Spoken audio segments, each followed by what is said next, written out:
So welcome back dear students to the physics vision classes। आदाब, सत श्री अकाल, नमस्कार, सभी बच्चों का स्वागत है। बेटा कल हमने पिछली क्लास में जो काम किया था वो क्या था? हमारा प्रोजेक्टाइल मोशन चल रहा है which is an example of motion in two dimension, जिसमें x एक्सिस और y एक्सिस दोनों में मोशन होता है, ठीक है। और हमने देखा था कि कैसे टू डायमेंशनल प्रॉब्लम को हम अलोंग x एक्सिस और अलोंग y एक्सिस दो पार्ट्स में तोड़ के कुछ बेसिक सी क्वांटिटीज जिनमें से initial velocity along x axis, initial velocity along y axis, acceleration along x axis और एक्सेलरेशन अलोंग y एक्सिस, ये दो क्वांटिटीज लेके हम क्या करते हैं? सारे रिजल्ट्स निकालते हैं। रिजल्ट्स में क्या क्या था? रिजल्ट्स में हमने देखा था पिछली क्लास में कि ट्रेजेक्टरी जो है वो निकाल सकते हैं, इक्वेशन जो प्रोजेक्टाइल के पाथ है उसकी इक्वेशन वो कुछ इस तरह की आ गई। सेकंड हम टाइम ऑफ फ्लाइट निकालते हैं, जितनी देर के लिए वो हवा में रहा पूरे मोशन के लिए। उसके बाद हम मैक्सिमम हाइट निकालते हैं कि जो उसका मैक्सिमम पीक पॉइंट है, जितनी हाइट पे वो बॉडी जा सकती है वो कितना है। उसके बाद हमने देखा कि वो मैक्सिमम दूर कितना जा सकती है, तो ऊंचा कितना और दूर कितना, हाईएस्ट पॉइंट, फारदेस्ट पॉइंट, ये जो है ये भी हमने निकाल लिया हॉरिजॉन्टल रेंज। और हर मूवमेंट पे उसकी फाइनल वेलोसिटी कितनी होती है वो भी हमने देख लिया, ठीक है। तो लास्ट लेक्चर में हमने ये सब क्वांटिटीज ड्राइव की हैं। अगर आपने वो लेक्चर नहीं देखा है तो पहले प्लीज उसे जाके देखो, अच्छे से प्यार से बड़े आराम से हमने एक एक एक्सप्रेशन को ड्राइव किया है और एक एक रीजन, एक एक लॉजिक, एक एक चीज उसमें कॉन्सेप्चुअली डिस्कस की है। तो आप पहले वो देख लीजिए अगर नहीं देखा है तो। और उसके बाद हम अब अगला काम शुरू करते हैं अपना, ठीक है। तो अगर आपको ये काम समझ में आ गया तो आपका समझ लीजिए प्रोजेक्टाइल वाला चैप्टर कंप्लीट है। This one lecture is sufficient enough for the complete total chapter, ठीक है। और अब इसी को थोड़ा बहुत हम एग्जांपल्स की हेल्प से या मॉडिफाइड फॉर्म में देखते हैं, ताकि हमारे अगले आर्टिकल्स बड़ी आसानी से इसी की हेल्प से निकल जाए, तो हमें उसमें अलग से बहुत एफर्ट नहीं करने पड़ेंगे, ठीक है बेटा। शुरू करें काम? करें तो आ जाओ। तो सबसे पहले इसमें जो एक चीज सीखने वाली है वो इंटरेस्टिंग फैक्ट्स जो हैं वो है हमारे हॉरिजॉन्टल रेंज के। सबसे पहले हम उसे देखते हैं हॉरिजॉन्टल रेंज के साथ। r कितना है? Expression r is equal to कितना है? नकल भी मार सकते हो, साथ में लिखा हुआ है, पर अगर नहीं नकल मारोगे तो अच्छी बात है, रट लो इसे, अच्छे से समझ लो इसे। आपको एक टिप्स पे होना चाहिए कि कितनी रेंज, कितनी हाइट, कितना टाइम ऑफ फ्लाइट, ठीक है। तो ये एक्सप्रेशन है उसका r is equal to u square sin 2 theta upon g, ठीक। इसमें दो बातें सीखने वाली हैं बड़ी अच्छी, कि ये मैक्सिमम कब होगी, मैक्सिमम कब होगी। तो बड़ा सिंपल सा है, ये मैक्सिमम होगी जब r के ऊपर इनिशियल वेलोसिटी आप ज्यादा दोगे, वो तो ठीक है, कोई दिक्कत ही नहीं है, जितनी भी होगी उसके हिसाब से बढ़ जाएगी। और g तो फिक्स है, कांस्टेंट है, तो बचा कौन? बचा हमारे पास factor sin 2 theta. So r will be maximum when this will be maximum, है ना। तो जब ये फैक्टर मैक्सिमम होगा मतलब आप जितना जोर लगा सकते हो, जितनी इनिशियल वेलोसिटी दे सकते हो बॉडी को, वो तो वही है, वो तो वही रहेगी, लेकिन आप उसे एंगल पे इस तरह से फेंक सकते हो, इस तरह से एंगल पे फेंक सकते हो कि वो सबसे ज्यादा दूर जाए। जैसे कि अगर मुझे बहुत ऊपर भेजनी हो कोई बॉल, सीधा ऊपर फेंकनी हो, तो मैं क्या करूंगा? मैं थीटा को 90 डिग्री रखूंगा, 90 डिग्री, और बिल्कुल सीधा फेंकूंगा। जब मैं बिल्कुल सीधा फेंकूंगा इसे ऊपर को, ऊपर जाएगी बॉडी और हाइट क्या हो जाएगी? उसमें मैक्सिमम हो जाएगी। जो उसका मैक्सिमम वाला हाइट वाला पॉइंट है वो अगर आप सबसे ज्यादा दूर भेजना, ऊंचा भेजना चाहते हो तो आपको क्या करना पड़ेगा, थीटा को 90 डिग्री करना पड़ेगा। ये तो बड़ी कॉमन सी बात है, हम वैसे भी नॉर्मल लाइफ में भी देखते हैं। u square sin square theta upon 2g फॉर्मूले से भी देख सकते हैं कि थीटा मैक्सिमम होना चाहिए, sin स्क्वायर थीटा मैक्सिमम होना चाहिए अगर आप हाईएस्ट पॉइंट पे पहुंचाना चाहते हो। और ये मैक्सिमम कब होगा, कितना होगा, जब sin थीटा 1 होगा, है ना, क्योंकि sin थीटा की वैल्यूज -1 और 1 के बीच में होती है, तो मैक्सिमम वैल्यू 1 है। ठीक, तो मैक्सिमम वैल्यू हमने ले ली। -1 भी लोगे तब भी स्क्वायर आएगा, पर 270 पे नहीं भेजना, ऊपर भेजना है, और फर्स्ट क्वाड्रेंट में वो पॉजिटिव वैल्यू ही होती है। तो ये कितना दे देता है थीटा, ये दे देता है थीटा 90 डिग्री। तो ये बात तो हमें वैसे भी समझ में आती है कि अगर किसी चीज को हम हाइट पे पहुंचाना चाहते हैं तो एंगल कितना दे दें, 90 डिग्री। सिर्फ और सिर्फ वर्टिकल वेलोसिटी दें, हॉरिजॉन्टल उसे कोई वेलोसिटी ना दें, राइट। लेकिन ये बात अब हमें देखनी है किसके लिए, रेंज के लिए, कि अगर हम रेंज मैक्सिमम करना चाहते हो, हम उसे ऊंचा से ऊंचा नहीं, बाउंड्री से विकेट पे बॉल पहुंचानी है तो थ्रो बड़ा लंबा चाहिए हमें, जान प्लेयर में उतनी ही है, इनिशियल वेलोसिटी वो ऑलमोस्ट उतनी ही दे सकता है, मैक्सिमम में जी फिक्स है, तो क्या बचा, एंगल। एंगल का खेल है, एंगल ऐसे पे मारो कि बॉल दूर से दूर जाके गिरे, और वो एंगल कितना होगा वो हम कैलकुलेट कर लेते हैं, बड़ा आसान है। sin 2 theta should be maximum, sin theta की वैल्यू मैक्सिमम होती है 1, और वो होती है जब थीटा एंगल जब कितना हो 90 डिग्री, π/2 भी लिख सकते हो। SI यूनिट रेडियन है, आपने पढ़ लिया है पहले चैप्टर में कि एंगल की SI यूनिट डिग्री नहीं है, रेडियंस है, यानी कि इसे 90 डिग्री की जगह आप अगर π/2 लिखोगे तो SI यूनिट में हो जाएगा, ठीक है। लेकिन अभी फर्क नहीं पड़ता, किसी में भी लिख लो, तो मैं एक बार के लिए 90 डिग्री ही लिख लेता हूं, ठीक है। यहां तक तो थीटा कितना आ गया, थीटा आ गया 45 डिग्री, थीटा आ गया 45 डिग्री। तो बॉडी दूर से दूर कब जाती है, जब आप उसे 45 के एंगल पे मारते हो, जब आप उसे 45 के एंगल पे मारते हो, यानी कि अगर मैं इस बॉडी को अगर मैं 90 पे फेंकता हूं तो सीधा कहां जाएगी, हाइट बहुत ज्यादा है लेकिन आगे नहीं जा रही है। जब मैं इसे किसी बड़े एंगल पे लेट्स से 60 पे मारूंगा तो वो ऐसे जाएगी, ऊपर तो काफी जाएगी लेकिन आगे बहुत ज्यादा नहीं जाने वाली। जब मैं उसे और कम एंगल पे करूंगा तो 45 पे जो जाएगी तो बहुत दूर जाएगी, और जब 45 से कम एंगल पे करूंगा तो वो पहले ही गिर जाएगी, पहले ही गिर जाएगी, इतना आगे नहीं जा पाएगी। तो अगर एंगल कम होगा तब भी वो पहले गिरने वाली है, और अगर एंगल बहुत ज्यादा होगा 45 से ज्यादा होगा तब भी वो ऊपर तो ज्यादा जाएगी लेकिन आगे बहुत ज्यादा नहीं जाने वाली। तो बड़ा इंपॉर्टेंट रिजल्ट है कि थीटा 45 डिग्री पे रेंज क्या होती है, रेंज क्या होती है, मैक्सिमम होती है। एक रिजल्ट हो गया, ठीक है। अच्छा, इस वैल्यू पे हाइट कितनी आएगी वो भी देख लेते हैं। हाइट का फॉर्मूला होता है u square sin square theta, ये बड़ा अच्छा न्यूमेरिकल बनता है आपका, अपॉन 2g।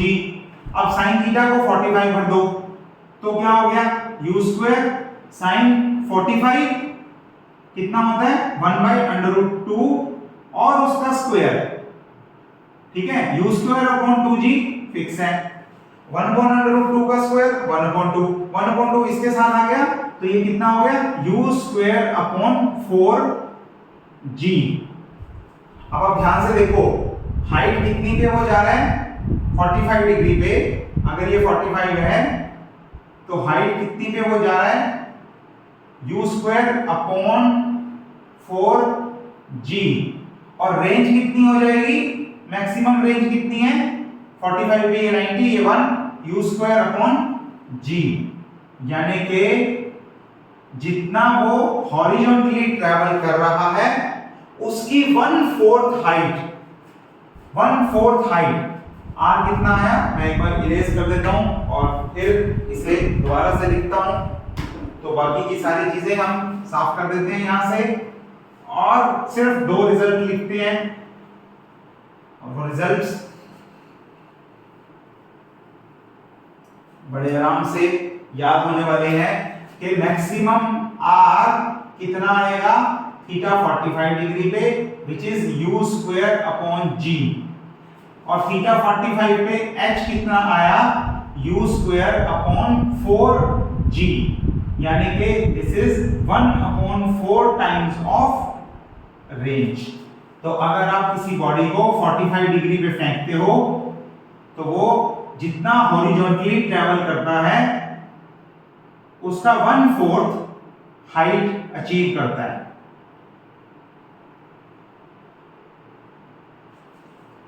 ठीक है, कितने एंगल पे, 45 पे। ओके, ये बड़ा सिंपल सा न्यूमेरिकल था, हो गया। दूसरा पार्ट भी बड़ा सिंपल सा पार्ट था हाइट के लिए, रेंज के लिए। अब एक और बहुत खूबसूरत चीज रेंज में नोटिस करने वाली है, वो भी हम देख लेते हैं। आर का हमारा फॉर्मूला क्या है, इतना u square sin 2 theta upon g। अब मैं इसे एक बार फिर से ऊपर लिखता हूं और इसे हम समझने की कोशिश करते हैं कि इसमें और क्या ब्यूटी है। एक और बड़ी अच्छी चीज है जो आर में आपने नोटिस करनी है और उसके बेसिस पे न्यूमेरिकल्स भी आ जाते हैं। This is u square sin 2 theta upon g। ठीक है, अगर मैं थीटा को रिप्लेस कर दूं 90 डिग्री माइनस थीटा से, अगर मैं थीटा को 90 डिग्री माइनस थीटा से रिप्लेस कर दूं तो क्या होगा, तो देखो r क्या रहेगी, r क्या हो जाएगी u square upon g into sine 2 times of 90 minus theta, और ये बन जाएगा u स्क्वायर अपॉन g तो फिक्स है, और ये बन जाएगा साइन 180 डिग्री 90 इंटू 2 और माइनस 2 थीटा, और साइन 180 माइनस थीटा क्या होता है, साइन थीटा ही होता है। तो ये कितना बन जाएगा u स्क्वायर अपॉन g, और ये साइन 180 माइनस करोगे तभी सेकंड क्वाड्रेंट है, सेकंड क्वाड्रेंट में साइन पॉजिटिव होता है। ठीक है, और ये वापस वैसा का वैसा साइन 2 थीटा आ गया। तो r1 देख लो चाहे थीटा एंगल पे, चाहे r2 देख लो 90 माइनस थीटा एंगल पे, वो हॉरिजॉन्टली कितना जा रहा है, उतना ही जा रहा है। दो एंगल्स हैं जिनके लिए वो हॉरिजॉन्टल डिस्टेंस सेम रख रहा है, यानी कि अगर आप किसी बॉडी को लेट अस से 80 डिग्री पे फेंको, 80 डिग्री, ठीक है, और किसी बॉडी को थीटा कितना हो गया 80 डिग्री, तो 90 डिग्री माइनस 90 माइनस थीटा कितना लेंगे 10 डिग्री हो जाएगा, और किसी बॉडी को 10 डिग्री पे फेंको तो वो टेक्निकली सेम पॉइंट पे जाके फॉल करने वाला है, वो उसी एंगल पे जाके फॉल करेगा। अगर किसी को मैं 75 पे या 65 पे फेंकूं और 65 के कोरस्पॉन्डिंग 90 माइनस थीटा कितना होगा 90 माइनस 65 यानी कि 25, तो और किसी को उसी बॉडी को 20 पे फेंकूं तो भी क्या होने वाला है, वो सेम पॉइंट पे हॉरिजॉन्टल लाइन के हिसाब से सेम पॉइंट पे गिरने वाले हैं। ये इसका दूसरा ब्यूटीफुल पॉइंट था। ठीक है, तो रेंज में हमने दो अच्छे पॉइंट सीखे। पहला ये कि मैक्सिमम कहां पे होती है और उस एंगल के लिए हाइट कितनी होगी उसकी, उनमें रिलेशन क्या है। दूसरा कि कौन से दो ऐसे एंगल्स हैं जिन पे अगर आप बॉडी को फेंक रहे हो, थ्रो कर रहे हो, प्रोजेक्टाइल को देख रहे हो तो हॉरिजॉन्टल रेंज सेम आने वाली है। ठीक, इनके बेसिस पे आपको सिंपल अच्छे प्यारे छोटे मोटे न्यूमेरिकल्स मिल जाएंगे। जो कि आप कर सकते हो। सिर्फ आपको ये 3 फॉर्मूले याद होने चाहिए। उन फॉर्मूलाज के बेसिस पे आप बड़े प्यार से न्यूमेरिकल निकाल सकते हो। ठीक है, ओके, चलो आगे बढ़ते हैं। एक छोटी सी चीज और सीखेंगे, बड़ी इंपॉर्टेंट है। और अगर आपने ये जनरलाइजेशन सीख ली तो प्रोजेक्टाइल किसी भी तरह से आप कहीं से भी फेंक लो, आपके लिए ये सारे रिजल्ट्स याद करने या ड्राइव करने बड़े आसान हो जाएंगे। तो हम इन्हें जनरलाइज करके देखते हैं। ठीक है, जनरलाइज करके देखते हैं कि क्या क्या है। इसी प्रॉब्लम को देखेंगे और अगली क्लास में मैं बताऊंगा, अगली क्लास में हम सीखेंगे कि अलग अलग तरह के प्रोजेक्टाइल्स को, जैसे ये तो एंगुलर प्रोजेक्शन है ना, जिसमें हमने थीटा को किसी एंगल पे फेंका है। अगर हम एंगल पे ना फेंक के हॉरिजॉन्टल फेंक दें या फिर ग्राउंड पे ना फेंक के किसी इंक्लाइंडेड प्लेन पे फेंकें तो क्या होगा। तो ऐसे से डिफरेंट केसेस जो है वो सारे के सारे इनसे सॉल्व हो जाएंगे जब हम इन्हें कर लेंगे। तो ठीक है, तो इन्हें जनरलाइज करते हैं। देखो क्या होगा, एक्सप्रेशन देखो। पहला एक्सप्रेशन आप चाहे तो ये देख सकते हो, यहीं से टाइम ऑफ फ्लाइट के लिए देखते हैं। ठीक है, टाइम ऑफ फ्लाइट के लिए क्या होगा, टाइम ऑफ फ्लाइट कितना एक्सप्रेशन है, इसे जनरलाइज कर रहे हैं, 2u sin theta upon g। अब अगर आप ऊपर वाले एक्सप्रेशंस को लिखो, वैल्यूज को, इस प्रॉब्लम में हमने सीखा था कि ux कितना है, u cos थीटा, ux की वैल्यू कितनी है, u cos थीटा, uy की वैल्यू कितनी है, u sin थीटा, है ना। और ax की वैल्यू कितनी है, 0, और ay की वैल्यू कितनी है, g, राइट। अब हम क्या करेंगे, क्योंकि किसी भी प्रोजेक्टाइल में हमें ये चीजें पता होती हैं, किसी भी प्रोजेक्टाइल में हमें यही चीजें पता होती हैं, तो हम इनकी टर्म्स में लिख लेंगे कि ये 3-4 फैक्टर्स जो हैं वो कितने हैं। ठीक है, हम इनकी टर्म्स में लिख लेंगे कि ये 3-4 फैक्टर्स कितने हैं। तो देखो क्या होगा, t क्या है, u sin theta upon g, और u sin थीटा कितना है, u sin थीटा वो देख लो, और g कितना है वो देख लो।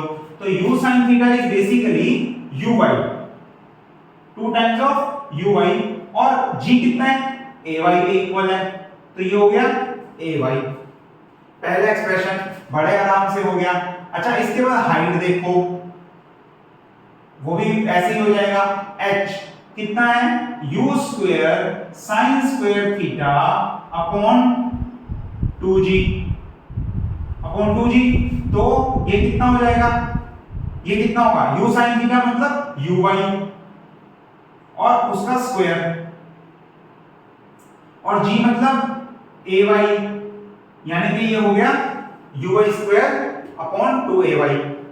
ठीक है, दोनों हमने y की टर्म्स में कर लिए, uy ay, इसकी टर्म्स में। क्यों, क्योंकि चाहे टाइम ऑफ फ्लाइट हो, पूरा का पूरा टाइम मतलब y के हिसाब से देखते हैं हम। ठीक है, और y में डिस्प्लेसमेंट 0 है ना, ऊपर तो आएगा ही नहीं, यहां से यहां तक के मोशन में ये ऊपर तो गया ही नहीं, displacement in the upward direction तो हुई नहीं, यहीं से शुरू हुआ था y इज इक्वल टू 0 पे और यहीं पे खत्म हो गया y इज इक्वल टू 0 पे। तो y displacement is 0 in the total motion, इसी को यूज करते हैं, तो uy के टर्म में रखा, और एक्सेलरेशन भी कौन सी है, सिर्फ g है, उसी की टर्म्स में रख लिया। ऐसे ही इसमें किया है। लेकिन अगर आप हॉरिजॉन्टल रेंज की बात करो तो रेंज में ऐसा नहीं होगा, रेंज में ऐसा नहीं होगा, रेंज में x वाले फैक्टर्स आएंगे, क्योंकि हम हॉरिजॉन्टल डिस्टेंस की बात कर रहे हैं। कितना एक्सप्रेशन है, u square sin 2 theta upon g, है ना। मैं इसे क्या करता हूं, मैं इसे sin 2 थीटा को sin थीटा 2 और cos थीटा लिख देता हूं। ठीक है, अब एक फैक्टर तो 2 के साथ कौन सा है, 2 u sin थीटा यानी कि और एक फैक्टर u cos थीटा यानी कि एक फैक्टर है ux और एक फैक्टर है uy और अपॉन में है ay, अपॉन में है ay। देख लो बात समझ में आ गई कि नहीं? तो ये कितना है 2ux uy अपॉन ay। इसमें एक और बात ध्यान देने वाली है, इसमें एक और चीज बड़े ध्यान देने वाली है कि जब हम ये पूरा एक्सप्रेशन निकालते हैं तो हम एक्सप्रेशन यूज करते हैं, फॉर्मूला यूज करते हैं sx is equal to uxt plus half axt square. और उस ax की वजह से क्योंकि वो जीरो है ये वाली टर्म पूरी कट जाती है। लेकिन अगर ये जीरो ना हो तो क्या होगा? अगर ये जीरो ना हुई तो क्या होगा? तो आपको इसे काउंट करना पड़ेगा। ठीक है, तो हम एक बार एक्सप्रेशन ये फिर से ड्राइव करेंगे और देखेंगे t की वैल्यू को पुट करके क्या बनता है। जहां पे ax नॉट इक्वल टू 0 हो, यानी कि अगर ऐसा कोई केस आए, इंक्लाइंड प्लेन में हम मान लेते हैं उस तरीके से, वहां पे अगर ऐसा कोई केस आए तो आप क्या करोगे? आप इसे रेंज को सीधा सीधा ऐसे याद कर लो, ux इंटू टी, टी कौन सा? टाइम ऑफ फ्लाइट, पूरा पूरा टाइम, यही वाला टाइम पुट कर देना, और प्लस हाफ ax और यही वाला टाइम। ठीक है, जो हमें पता है हमने लिख लिया uy और ay की फॉर्म में। तो क्योंकि ये टाइम भी ay और uy की फॉर्म में है और ये भी इसी फॉर्म में है, तो आप रिजल्टेंट रेंज को ऐसे भी याद कर सकते हैं। ठीक हो गया?